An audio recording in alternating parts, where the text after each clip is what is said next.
Welcome back to Capital Catch-Up. We are looking at a slate of legislative activity from early February 2026 that ranges from high-stakes constitutional showdowns to the granular details of how our internet infrastructure is protected. And we have to start with the elephant in the room, coming out of the Committee on Oversight and Government Reform. That's right, Victor. We are seeing a procedural escalation that we haven't seen at this level in years.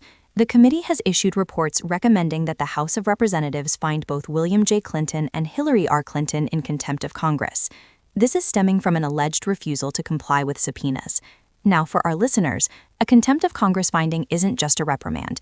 It is a formal declaration that an individual has obstructed the legislative branch's investigative powers. Exactly. If the full House votes to approve these resolutions, the matter is typically referred to the U.S. Attorney for the District of Columbia for potential prosecution. It's a massive test of the separation of powers. Speaking of U.S. attorneys, the Senate has been moving through a significant block of nominations to fill those very roles. It has. We've seen nominations for Thomas Govan Jr. for the Middle District of Alabama and Ryan Raybould for the Northern District of Texas, among others. These are the top federal law enforcement officers in their districts. They decide which federal crimes to prosecute, from drug trafficking to white-collar fraud.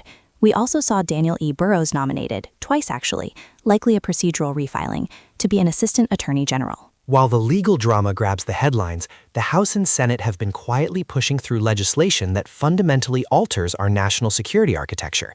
I want to highlight House Resolution 261, the Undersea Cable Protection Act of 2025. This is one of those issues that sounds abstract until your internet goes out. Roughly 95% of international data traffic travels through undersea cables, not satellites. This bill is about securing that physical infrastructure against foreign sabotage. It pairs interestingly with House Resolution 4090, the Critical Mineral Dominance Act, and Senate Resolution 3617, the Securing America's Critical Minerals Supply Act. That pairing is intentional.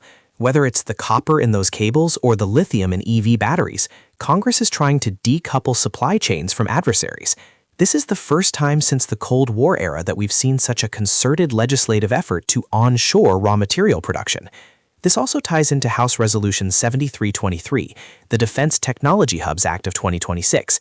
The goal here is to stop concentrating defense innovations solely in D.C. or Silicon Valley and spread it to hubs across the country. Moving from national defense to the people who serve, the Veterans Affairs Committee held a marathon legislative hearing covering over a dozen bills. The scope was incredibly broad, but the emotional core was clearly House Resolution 2878, the Daniel J. Harvey Jr. and Adam Lambert Improving Service Member Transition to Reduce Veteran Suicide Act. The name of the bill alone tells you the stakes. They are looking at the critical window when a soldier leaves active duty and becomes a civilian. That is statistically the highest risk period for suicide. They also discussed House Resolution 7009, the Home Affordability for Guard and Reserve Act. We talk a lot about the housing crisis, but for Guard members who don't always qualify for the full suite of active duty benefits, securing a mortgage has been exceptionally difficult. This bill aims to close that parity gap. And in a moment of looking backward to honor valor, we saw House Resolution 7211, authorizing the Medal of Honor for John W. Ripley for his actions in Vietnam. For those who don't know military history, Ripley is a legend in the Marine Corps for the destruction of the Dong Ha Bridge in 1972, which stalled a massive North Vietnamese offensive. It's a retroactive recognition, which is rare and requires this specific act of Congress. Shifting gears to domestic policy and the environment, there is a fascinating piece of legislation called the MOLD Act, Senate Bill 3654. It sounds unpleasant, but for millions of renters, specifically in military housing or subsidized units, mold is a genuine health hazard.